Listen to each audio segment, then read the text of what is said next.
In modern economies around the globe, the transition from school to the workforce is grinding to a halt. Young people are carrying trillions in student debt.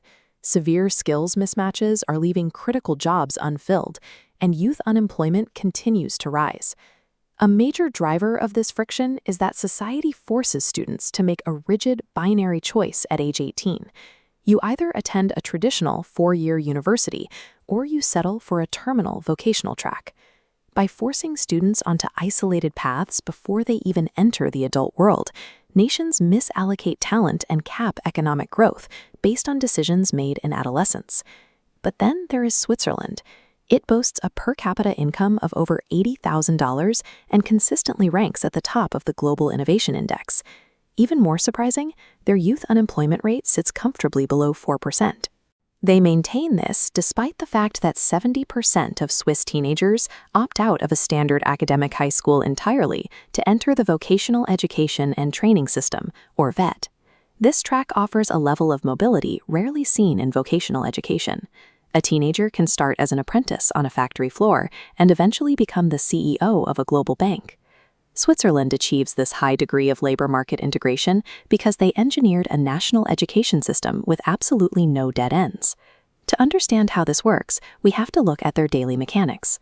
Instead of isolating teenagers in a full-time academic classroom, the Swiss utilize what they call a triple learning environment. First is the host company. For 3 to 4 days a week, students perform real, productive work while earning a progressive monthly salary. The second environment is the classroom. For the remaining days, apprentices attend a state vocational school to learn theoretical subjects like mathematics, civics, and economics. The third environment consists of intercompany centers. Before an apprentice ever touches the actual factory floor or company database, they attend these centers to acquire industry-wide foundational skills. By blending these 3 environments, students are active, producing members of the economy from day one. This raises an enormous administrative challenge. How does a nation ensure it only trains students for jobs that actually exist in the free market? The answer is their tripartite engine governance model. The federal government provides strategic leadership and sets national standards. Next, the 26 cantons execute school operations and supervise apprenticeships. Finally, industry groups dictate the practical curriculum, basing coursework on immediate market needs. To keep this machinery perfectly calibrated, the federal government relies on the Transition Barometer, a statistical tool that identifies exact supply and demand gaps in the apprenticeship market in real time. Swiss businesses participate in this structure because the productive output of an apprentice generally exceeds the cost of their training and wages. Because the free market directly writes the curriculum and bears the training costs, the system avoids the chronic skills gaps that plague other advanced economies. The structural genius holding this together is Durchlässigkeit, or permeability. The system features built-in crosswalks. Completing a VET program earns an apprentice a Vocational Baccalaureate.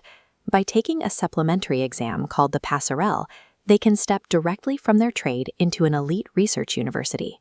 By erasing the trade school stigma and providing clear bridges for advancement, the nation ensures that an individual's initial choice never becomes a permanent ceiling on their career.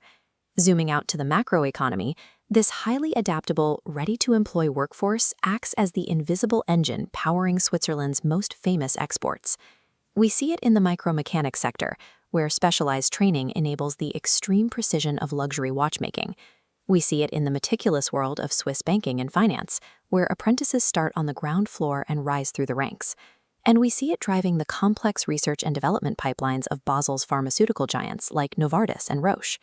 Switzerland is a tiny, landlocked country with 0 natural resources, yet they remain a global economic powerhouse. They demonstrate that human capital is the ultimate natural resource.